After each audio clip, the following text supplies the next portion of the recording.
ஆ okay. அஸ்ஸலாமு அலைக்கும். வணக்கம். நான் மேலதிகமா நேரங்கள் எங்களுக்கு இல்ல. ஆனா டைமுக்கு நம்ம துவங்கியிருப்போம். 7:30க்கு ஜெனரல் நாலேட்ஜ் கிளாஸ் இருக்குது. அதுக்கு என்னுடைய ஸ்டூடண்ட்ஸ் எல்லாரும் அதுல ஹெட் ஆவாங்க. ஸோ, அதுக்கு முன்னுக்கும் நான் இது சம்பந்தமா ஒரு சில விடயங்கள் பேசிருவோம் எப்படிங்கிறேன். நான் கதைக்கிற எல்லாருக்கும் முதல்ல கேக்குதா? ஆ செக் பண்ணவா நான் இத சொல்லுங்க. மைக் ஆன் பண்ணி சொல்லுங்க. நான் கதைக்கிறது எல்லாரும் கேக்குதா முதல்ல?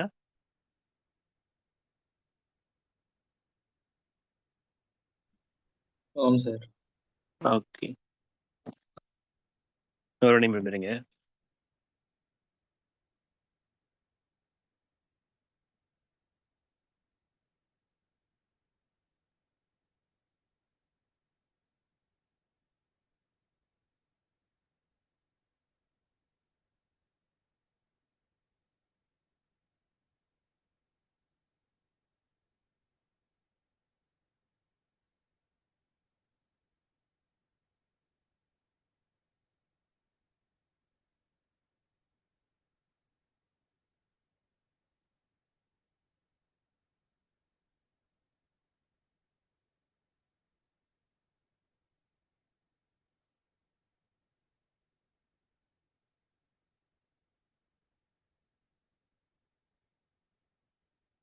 ஆ ஓகே. சரி. என்னன்னா இப்ப வந்து கால் பண்ணிக்கிறாங்க. பதிவாளர் சேவையில 3ஆம் வகுப்பு தரம் 2 தகைமைக்கு ஆட்சேர்ப்பு செய்வதற்கான திறந்த போட்டி பரீட்சை.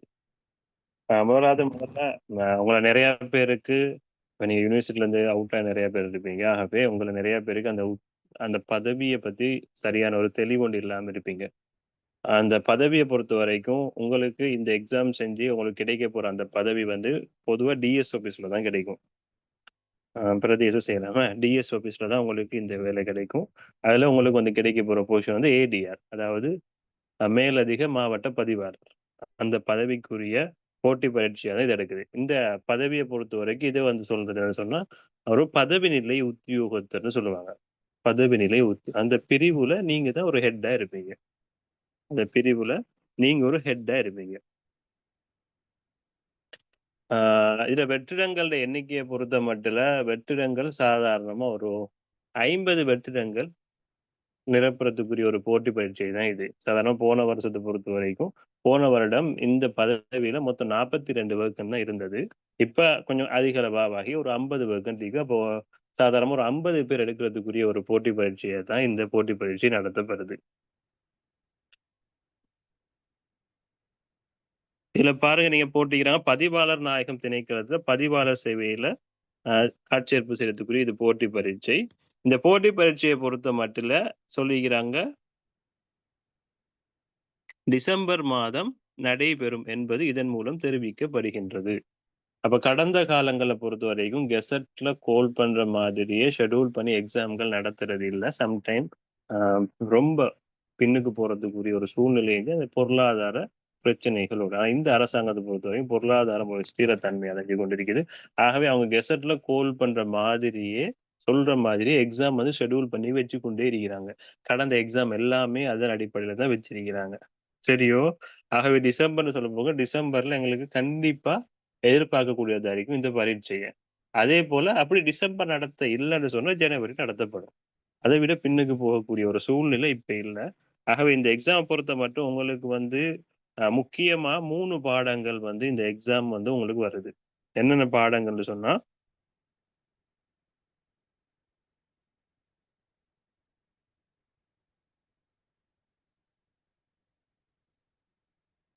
1 வந்து நுண்ணறிவு, அடுத்தது பொது அறிவு, அடுத்தது மொழித்திறன். இந்த 3 பாடங்களுக்குரிய பரீட்சை தான் நடந்தபோது 3மே ஒரு ஒரு மணித்தியாலம் தான் நடக்கப் போகுது. 3மே ஒரு மணித்தியாலம் நடக்கும்போது, ஒன்று வந்து நுண்ணறிவு. நுண்ணறிவ பொறுத்தவரைக்கும் அந்த பேப்பர் எப்படி இருக்குன்னு சொன்னா, விண்ணப்பதாரரின் தர்க்கமான பகுப்பாய்வு திறன் மற்றும் வாய்மொழி அல்லாத முறையில் வழங்கப்படும் தகவல்களை செல்லுபடியாகும் வகையில் சுட்டிக்காட்டி, பின்பற்றும் திறன் மற்றும் அறிவு ஆகியவற்றை மதிப்பீடு செய்ய அமைக்கப்பட்ட வினாத்தாள். பொதுவா ஒரு ஐக்யூ எப்படி பேப்பர் வருமோ அந்த மெத்தட்லயே தான் ஒரு ஐக்யூ பேப்பர் வந்து வரப்போ சாதாரண போட்டி பரீட்சை. வினாத்தாள் பன்முக மற்றும் குறுகிய பதில் 50 வினாக்களை கொண்டுள்ளது. அனைத்து வினாக்களுக்கும் பதில் அளிக்க வேண்டும். ஆகவே உங்களுக்கு தரப்போற மார்க்ஸ் வந்து அக்யூரேட். அதாவது ஒரு கேள்விக்கு 2 புள்ளிகள் என்ற விகிதத்துல தான் உங்களுக்கு வந்து இந்த பேப்பர் வந்து வரப்போகுது. அப்ப 50 கேள்விக்கும் சரியா நீங்க பதில் எழுதுறதுக்கு 100 புள்ளிகள் உங்களுக்கு வழங்கப்படும். பாஸ் மார்க்ஸ பொறுத்த வரைக்கும் 40 தான். இருந்தாலும் 40ன்னு சொல்ற புள்ளி எங்களுக்கு வந்து போதாது இந்த எக்ஸாம்ல செலக்ட் ஆகுறதுக்கு. ஏன்னா ஐக்யூவை பொறுத்த வரைக்கும் ஹை லெவல்ல ஸ்கோர் பண்ணக்கூடிய ஒரு பேப்பர் தான் ஐக்யூ. சாதாரணமா 70 பிளஸ் பண்ணினா தான் உங்களுக்கு எப்படியுமே இந்த பதவியில வந்து உங்களுக்கு கிடைக்கக்கூடியதா இருக்கும். சரியோ? அடுத்து பொது அறிவு பொறுத்த வரைக்கும் அதுவும் 1 மணித்தியாலம் தான். வினாத்தாள் பன்முக மற்றும் குறுகிய பதில் கொண்டுள்ளது. குறுகிய பதில் 50 வினாக்களை கொண்டுள்ளது. அனைத்து வினாக்களுக்கும் பதிலளிக்க வேண்டும். இது விண்ணப்பதாரரின் இலங்கை சமூக மற்றும் பண்பாட்டு கட்டமைப்புகள், தேசிய மற்றும் சர்வதேச அளவில் முக்கியமான சமீபத்திய நிகழ்வுகள் அப்படின்னு அப்டேட் வரப்போகுது. மற்றும் அறிவியல் மற்றும் தொழில்நுட்ப முன்னேற்றங்கள் தொடர்பான பொது அறிவு திறனை மதிப்பீடு செய்ய அமைக்கப்பட்ட வினாத்தாள் ஆகும். அப்ப இந்த வினாத்தாளை பொறுத்த மட்டும் உங்களுக்கு எப்படி சொல்றீங்க? இப்ப நமக்கு எப்பயுமே இவங்க சொன்ன அந்த பாடத்திட்டம் இருக்குல்ல, அந்த பாடத்திட்டத்துள்ளுக்கு தான் அந்த பேப்பர் வரும்ன்றது எங்களுக்கு 100க்கு 100% எந்த காலத்துலயும் நம்ப இயலாது. ஏன்னா, அவங்க இப்படி போட்டதுக்கு அவங்களோட இப்ப இதுல இல்ல அரசியல் சம்பந்தமான கேள்விகள் வரும்னு இல்ல. ஆனா, அரசியல் வரலாறு சம்பந்தப்பட்ட கேள்விகள் பேப்பர பொறுத்தவரை என்ன பொறுத்தவரை கண்டிப்பா வரும். அது வராம பொது அறிவு பேப்பர் பூர்ணத்துவம் பெறாது. ஆகவே அவங்க சொல்லலன்றதுக்காக அது வராதுன்றெல்லாம் இல்ல. அவங்க சொல்ற மாதிரி ஃபாலோ பண்ற அவசியம் இல்ல. ஏன்னு சொன்னா, அவங்களுக்கு தேவை 50 பேர். 50 பேர் அவங்க எடுக்கணும்னு சொன்னா, இவங்க சொன்ன மாரி கேள்வி கேட்டு அவங்களால செய்ய இயலாது. ஆகவே அவங்க கெசட்ல கோல் பண்ணத தாண்டி மீறி அவங்க கேள்வி கேட்கக்கூடிய அமைப்புகள் இருக்குது. சரி அந்த விடயத்திலயும் நம்ம கொஞ்சம் கவனமா இருக்கணும். மொழித்திறனை பொறுத்தவரைக்கும் இந்த வினாத்தாள் வந்து பன்முக மற்றும் குறுகிய பதில் 50 வினாக்களை கொண்டுள்ளது. அனைத்து வினாக்களுக்கும் பதிலளிக்க வேண்டும். வழங்கப்படும் தலைப்புகளின் கீழ் கருத்துகள் மற்றும் தகவல்களை சுருக்கி சமர்ப்பிக்கும் திறன் மற்றும் ஆவணங்களை தொகுத்து வெளிப்படுத்தும் திறன் ஆகியவற்றை மதிப்பீடு செய்ய அமைக்கப்பட்ட வினாத்தாள். இந்த மொழித்திறன் பேப்பர்ல தான் உங்களுடைய புள்ளிகள் வந்து குறைக்கப்படுறதுக்குரிய வாய்ப்புகள் அதிகமா இருக்குது. அப்ப நுண்ணறிவு, பொது அறிவு பொறுத்த வரைக்கும் அக்யூரேட்டான ஆன்சர் உங்களுக்கு கிடைக்கும். பதில் சரிந்தா ஆன்சர் 2 மார்க்ஸ் 2 மார்க்ஸ் உங்களுக்கு கிடைக்கும். மொழித்திறன்ல வந்து அவங்க வந்து உங்களோட அந்த திறனை அடிப்படையா கொண்டு அதாவது யாரு இந்த உங்களோட பேப்பர் திருத்துற நபர் இருப்பாருங்களா, அவர் அடிப்படையில அந்த புள்ளிகளை ஏற்ற இறக்கம் செய்யறதுக்குரிய வாய்ப்புகள் அதிகமா இருக்குது. ஆகவே இந்த இடத்துல அவங்க எதிர்பார்க்கிற கேள்வியை நம்ம கொடுக்க வேண்டிய தேவை ஒன்று வரும். சரியோ? இப்ப மொழித்திறன் 1 ஹவர்ன்னு சொல்லும் போது இந்த 1 ஹவர்ல உங்களுக்கு கட்டுரைகள் கேட்கறதுக்குரிய வாய்ப்பு இருக்குதா? 1 ஹவர் பேப்பர்ல கட்டுரை உங்கள்ட்ட கேட்பாங்களா சாதாரணமா?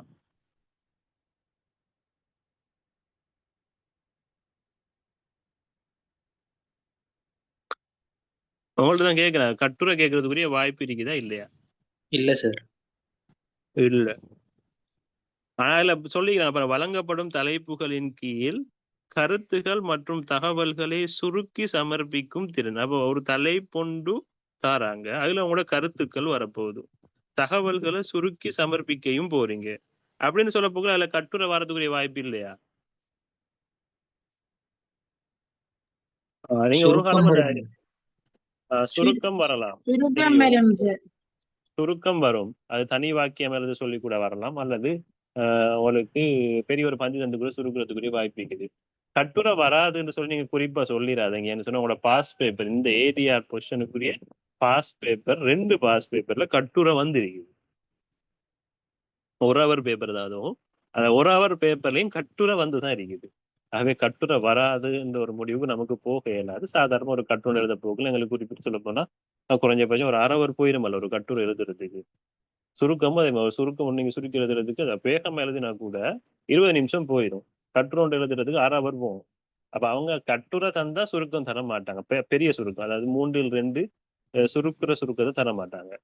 ஒருவேளை 3ல் 2 பங்கு அந்த 3ல் 1 பங்கா வந்து சுருக்கம் தந்தா அவங்களுக்கு கட்டுரை தாரத்துக்குரிய வாய்ப்பு இல்லை. ஆகவே 2க்குமே ரெடி ஆகி போறதுதான் நல்லது. அது உங்களுக்கு சார் வந்து அது சம்பந்தமா இதாக்குவாங்க. சரி இந்த நம்மளோட கிளாஸை பொறுத்த மட்டும் இல்ல வந்து இந்த எக்ஸாம் வந்து இந்த 3 பாடம் வந்து சும்மா அந்த லேசான எக்ஸாம் அல்ல என்ன பொறுத்தவரைக்கும். ஏன்னு சொன்னா இதுல நிறைய பேர் 7:30 பாருங்க ஜாயின்ட் ஆகுவாங்க ஜென்ரல் கிளாஸுக்கு நிறைய பேர் எல்லாம் வந்து ஐஆர்டி எக்ஸாம் செஞ்சார்கள்.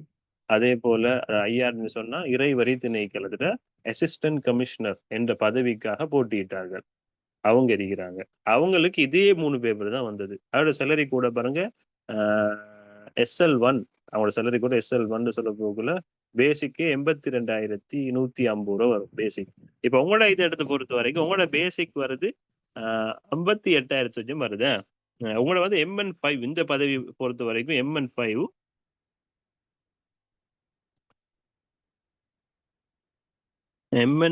சம்பள அளவு திட்டத்தை பாருங்க 58,660 அதாவது 2027ஆம் ஆண்டு ஜனவரி 1ஆம் தேதி உங்களோட பேசிக் சேலரிக்கும் 58,660 ரூபாய். இது பேசிக் சேலரி. அப்ப இதுக்கு மேலதிகமா உங்களுக்கு அந்த வாழ்க்கை செலவுன்னு சொல்லி 17,800 வரும். இந்த பதவிக்குன்னு சொல்லி நிறைய நிறைய அலோவன்ஸ் உங்களுக்கு கிடைக்கும். சாதாரணமா நீங்க நார்மலாவே அலோவன்ஸ்ன்னு சொல்லி உங்களுக்கு 10,000 ரூபாய்க்கு மேல எடுக்கலாம்.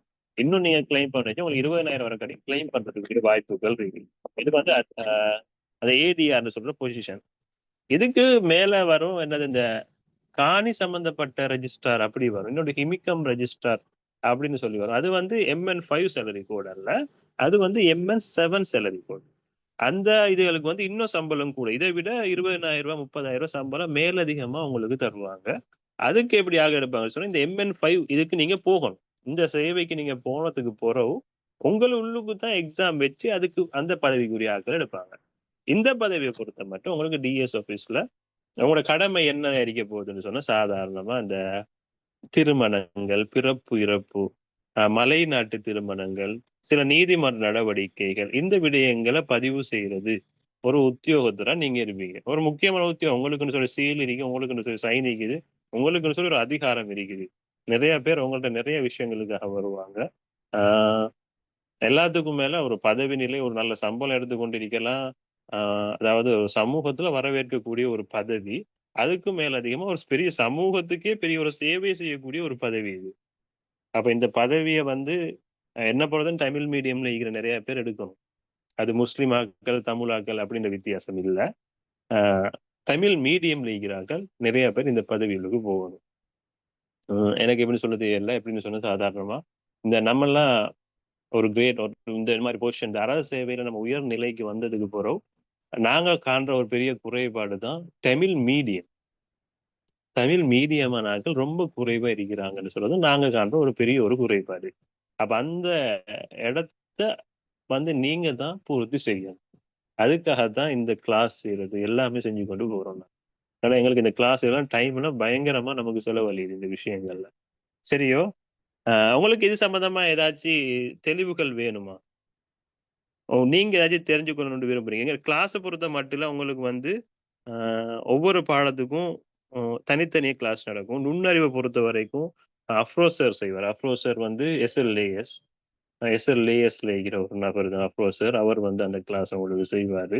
அவர் பல போட்டி பரீட்சைகள்ல வந்து ஐக்கியூ மட்டும் தான் அவர் செய்வார். ஐக்கியூன்னு சொல்லியே தனியா கிளாஸ் செஞ்சு கொண்டு போற ஒரு நபர். முக்கியமான பிரபல்யமான ஒரு நபர். அதே போல மொழித்திறன் சொல்லும் போது யாரு நம்ம சிவராஜா சார் உங்களுக்கு கிளாஸ் செய்வாரு. SLAS தான். இப்ப அவர் வந்து assistant commissioner in election department assistant கமிஷனரா இப்ப கிளிநொச்சியில இருக்கிறாரு. அவர் உங்களுக்கு மொழித்திறன் பாடத்தை செய்வார். பொது அறிவு பொறுத்த மட்டும் நான் உங்களுக்கு செய்வேன். இந்த கிளாஸை பொறுத்த வரைக்கும் நான் உங்களுக்கு குரூப்ல பதிவிட்டு இருந்தேன். சாதாரணமா ஒரு மாதத்துக்கு குறைந்தபட்சம் 6 கிளாஸ் நடக்கும் ஒரு பாடத்துல. அதாவது நுண்ணறிவுல 6 கிளாஸ், பொது அறிவுல 6 கிளாஸ், மொழித்திறன்ல 6 கிளாஸ், குறைந்தபட்சம் அதிகமா உங்களுக்கு 8 கிளாஸ்கள் நடக்கிறதுக்குரிய வாய்ப்பு ஒவ்வொரு பாடத்திலையும் குறைந்தபட்சம் 6 கிளாஸ் நடக்கும். சரியோ கிளாஸ்ல கட்டணத்தை பொறுத்த வரைக்கும் நான் நினைக்கிறேன் உங்களுக்கு நுண்ணறிவுக்கும் 1000 ரூபாய், பொது அறிவுக்கும் 1000 ரூபாய் தான், மொழித்திறனுக்கும் 1000 ரூபாய். 3 பாடத்துக்குமே 1000 என்ற ரீதியில தான் உங்களுக்கு வந்து கட்டணங்களும் அறிவிடப்படும். சரியோ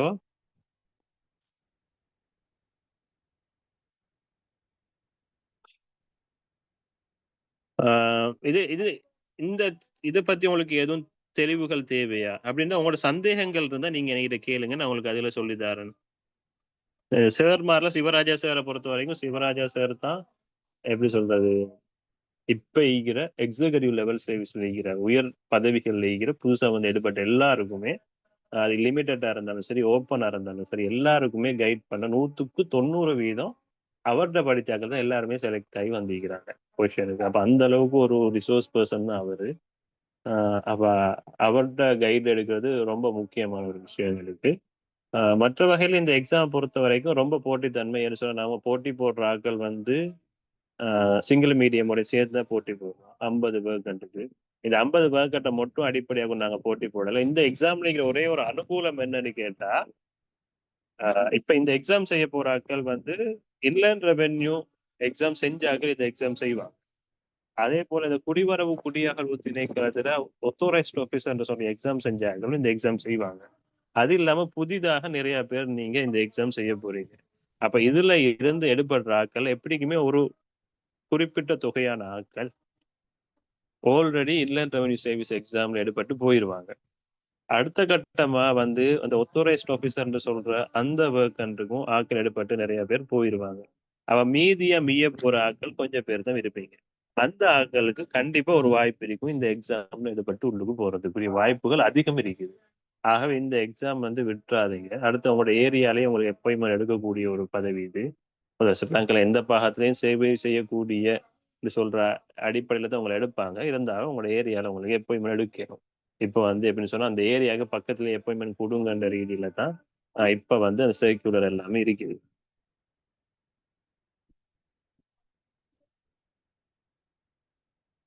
இந்த எக்ஸாம் செய்யறது கூட அடுத்த கட்டமா இன்னொரு 1 மாதம் 2 மாதத்துல வந்து Sri Lanka executive level service exam எல்லாம் கோல் பண்ண போறாங்க. கிட்டத்தட்ட சொல்ல போனா இந்த எக்ஸாம் உங்களுக்கு நடக்கும் போது SLAS, Sri Lanka planning service, Sri Lanka education administrative service, இந்த மாதிரி சர்வீஸ் எல்லாம் எக்ஸாம் கோல் பண்ணிடுவாங்க.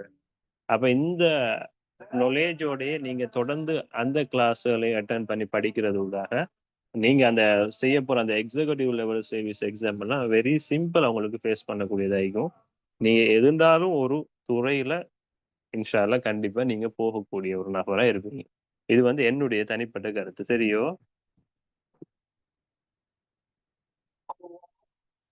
ஒரு 2 நிமிஷம் போறோங்க. அதான் வாங்க சொல்றாங்க, முடியட்டுமா?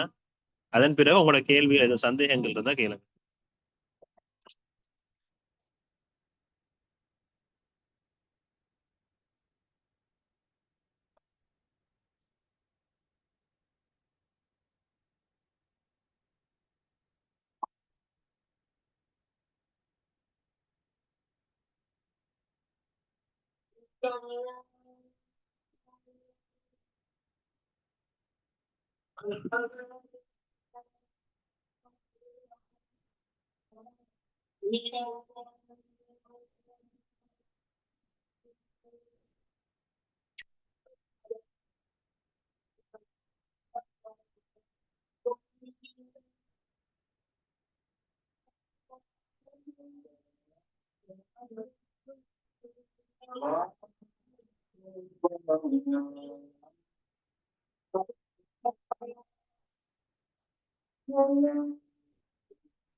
சரி, ஓகே. அடுத்தது இந்த சம்பள அளவு திட்டமிகள்ல உங்களோட பேசிக் தான் ரூ. 58,660. அதுக்கு மேலதிகமா 18,000 கிளைம்ஸ் அது இதெல்லாம் சேர்த்து எப்படியும் உங்களோட ஃபர்ஸ்ட் மந்த் சேலரி நீங்க போனதோட, எப்படியும் உங்களுக்கு ஒரு ரூ. 80,000க்கு மேலதிகமா உங்களுக்கு மேலதிகமா உங்களுக்கு சம்பளம் பெறக்கூடியதா இருக்கும்.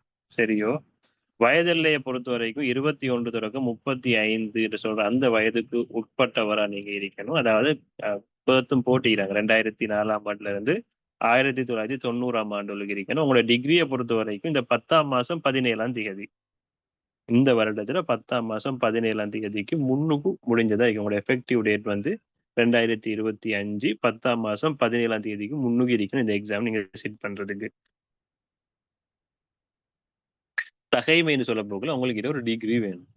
உங்கள்ட்ட எந்த டிகிரியா இருந்தாலும் பரவால்ல. ஒரு டிகிரி இருந்தா மட்டும் போதுமானது இந்த எக்ஸாம் நீங்க சிட் பண்ணி செய்றதுக்கு. சரியோ?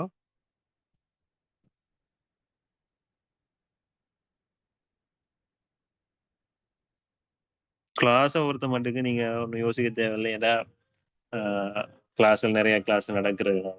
இருந்தாலும் எங்கட கிளாஸ் தான் அதாவது இலங்கையிலே அதிக அளவு தமிழ் மொழியிலான மாணவர்கள் அதிக அளவு பங்கு பெற்ற ஒரே ஒரு வகுப்பு எங்கட வகுப்பு. அப்ப நீங்க இந்த கிளாஸ்ல பங்கு பண்றது ஊடாக உங்களுக்கு நல்ல ஒரு விடயம் என்னன்னு சொன்னா, உங்களோட போட்டியாளர் யாருன்றத நீங்க முதல்ல இனங்காணுவீங்க. அது இல்லாம நீங்க தனியா படிக்கிறது ஊடாக உங்களுக்குரிய போட்டிக்குரிய நபர்கள் யாருன்னு தெரியாது சாதாரணமா. அப்ப நீங்க இந்த இடத்துல படிக்க போக்குல போட்டி உங்களோட நீங்க யாரோட போட்டி போடுறீங்கன்றத நீங்க முதல்ல அடையாளம் கண்டு கொள்ளுவீங்க. அடுத்தது இந்த நிறைய ஆட்கள் படிக்கும்போது அந்த இடத்துல வந்து என்ன சொன்னா, நாலெட்ஜ் ஷேரிங் அதிக அளவு இருக்கும். அப்ப அவங்களோட நாலெட்ஜ் நிறைய ஷேர் பண்ணும்போது மேலதிகம் நான் படிச்ச தரத்துக்கு மேலதிகமா நிறைய விடயங்கள வந்து உங்களுக்கு விளங்கிக் கொள்ளக்கூடியதா இருக்கும். சரியோ? இன்னொரு 5 நிமிடம் தான் இருக்கு. அந்த 5 நிமிடத்துல உங்களுக்கு ஏதும் சந்தேகங்கள் இருந்தா என்கிட்ட கேளுங்க. அ வாய்ஸ் நோட்ல கேளுங்க. மைக் ஆன் பண்ணி கேளுங்க உங்களுக்கு சந்தேகங்கள் எதுவும் இருந்தா.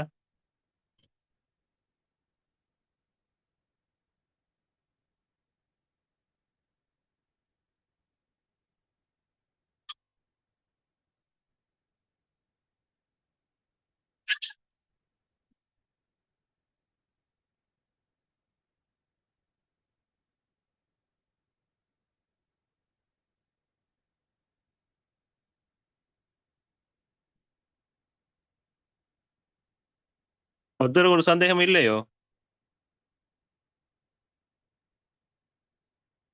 இன்னொரு விடயம் நான் உங்களுக்கு சொல்லணும் என்னன்னு சொன்னா, ஒரு உதாரணத்துக்கு சொன்னா, இப்ப நீங்க நெறைய பேர் வந்து இந்த டிஓ பொசிஷன்ல இருக்கிறார்கள் இருப்பீங்க. அதாவது டெவலப்மென்ட் ஆஃபீசர் பொசிஷன்ல இருப்பீங்க. ஒருவேளை இப்ப சில ஆட்களுக்கு வந்து 5 வருடங்கள் டெவலப்மென்ட் ஆஃபீசர்ல வந்து பூர்த்தியாகி இருக்கலாம். அப்ப நீங்க டெவலப்மென்ட் ஆஃபீசர் என்ற பதவியில 5 வருடங்கள் நீங்க பூர்த்தி செய்யப்பட்டிருப்பின், இந்த எக்ஸாம் நீங்க செஞ்சு இந்த இடத்துக்கு வர்றதுனால உங்களோட சர்வீஸ் கவுண்ட் இல்லாம போகாது. அதாவது நீங்க 5 வருஷம் இருந்தீங்கன்னு சொன்னா உங்களுக்கு லிமிட்டட்ல எஸ்எல்ஏஎஸ் செய்யலாம், பிளானிங் சர்வீஸ் செய்யலாம். அந்த 2 எக்ஸாம் உங்களுக்கு செய்யலாம். அந்த லிமிட்டட் அடிப்படையில உங்களுக்கு செய்யக்கூடியதா இருக்கும். அப்ப நீங்க இப்ப இந்த டைம்ல நீங்க அந்த சர்வீஸ விட்டு இந்த சர்வீஸுக்கு வாரதுனால, அந்த 5 வருடங்கள் என்ற அந்த சர்வீஸ் வந்து உங்களுக்கு இல்லாம போகாது. நீங்க ஃபைல் ஊடாக இந்த பதவிக்கு நீங்க அப்பீல் அப்ளை பண்ணுங்க. அது ரொம்ப முக்கியங்க. நீங்க போடும்போது ஒரு பிரிண்ட் ஒண்ணு எடுப்பீங்க தானே, பிரிண்ட் எடுத்து நீங்க அனுப்புவீங்க தானே, அத வந்து உங்களோட ஃபைல் திணைக்கள தலைவர்ட்ட நீங்க சான்றுறுதிப்படுத்தி, உங்களோட பெர்சனல் ஃபைல்ல அதையும் போட்டுட்டு, நீங்க இத அனுப்புறது தான் உங்களுக்கு சிறந்த ஒரு விஷயம். அப்போ உங்களுக்கு அந்த உங்களோட சர்வீஸும் கவுண்ட் ஆகும். ஆகவே உங்களுக்கு நீங்க செய்யப்போற அந்த லிமிட்டட்ல செய்யப்போற எஸ்எல்ஏஎஸ் அதேபோல பிளானிங் சர்வீஸ் எக்ஸாம் அது 2ம் உங்களுக்கு செய்யக்கூடிய அந்த வாய்ப்பு இருக்கும். ஆகவே அத விட்டுட்டு இப்ப வர்றது நஷ்டம் என்று அடிப்படையில நீங்க யோசிக்காதீங்க. அது இந்த உத்தியோகத்த பொறுத்தவரைக்கும் இது ஒரு பதவி நிலை உத்தியோகத்தர. அந்த ஒரு செக்ஷனுக்கு நீங்க ஒரு ஹெட்டா இருக்க போறீங்க. உங்களுக்கு கீழ சாதாரணமா 10 பேர் உங்களுக்கு கீழ வேலை செய்ய போறாங்க. இப்ப இதுல இருக்கிற அந்த மலையின உடனாட்ட அந்த விவாகம்ன்னு சொல்லுவாங்களே, மலை நாட்டு திருமண முறையில இருக்கிற அந்த ரெஜிஸ்ட்ரார் உங்களுக்கு கீழ வருவாரு. முஸ்லிம் விவாக ரெஜிஸ்ட்ரார்ன்னு சொல்லி ஒவ்வொரு பிரிவுகள்ல இருப்பாங்க தானே, அந்த முஸ்லிம் திருமணங்கள பதிவு செய்றவங்கன்னு சொல்லி. அவங்க எல்லாம் உங்களுக்கு கீழ தான் வருவாங்க. நீங்க சொல்ற அடிப்படையில தான் அவங்க எல்லாம் வேலை செய்ய போறாங்க. அப்ப நெறைய பேர் உங்களுக்கு கீழ வருவாங்க. ஒரு செக்ஷன்ல ஒரு ஹெட்டா இருக்க போறீங்க. ஒரு சீல், ஒரு சுத்துற கதிரை ஒண்ணு தருவாங்க. அழகா உங்களுக்கு இருக்கலாம். ஏசி ரூம்ல உட்காந்துட்டு.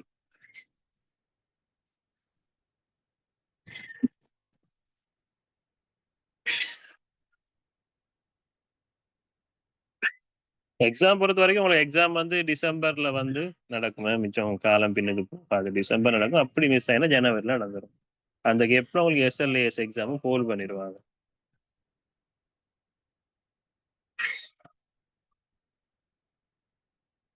வேலையை பொறுத்தவரை உங்களுக்கு டிஎஸ் ஆபீஸ்ல தான் ஸ்டார்டிங்ல கிடைக்குமே. ஃபர்ஸ்ட் டிஎஸ் ஆபீஸ்ல தான் கிடைக்கும். எந்த அளவுக்கு நீங்க முயற்சி செய்றீங்களோ அந்த அளவுக்கு இந்த எக்ஸாம்ல வந்து செலக்ட் ஆகிறதுக்குரிய வாய்ப்புகள் அதிகம்.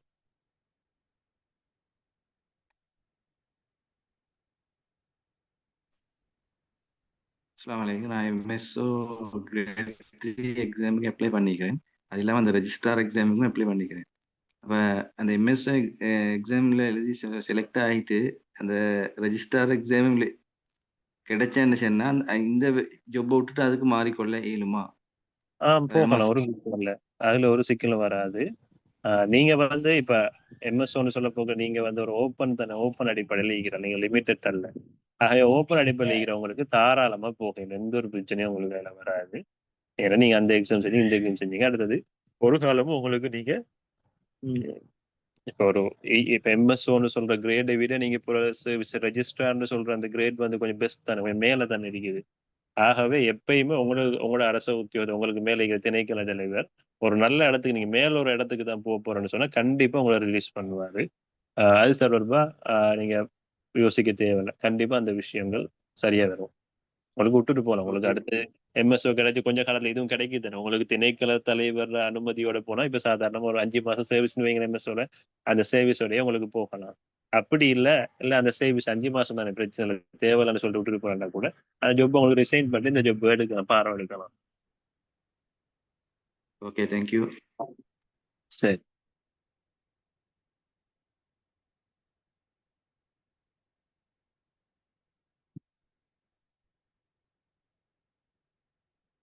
நீங்க எல்லாரும் இணைஞ்சிருங்க. இப்ப 7:30க்கு வந்து இந்த ஜென்ரல் நாலேஜ் கிளாஸ் வந்து இப்ப ஸ்டார்ட் ஆகும். இப்ப இந்த ஸ்டூடெண்ட்ஸ் எல்லாரும் அதில் இணைவாங்க.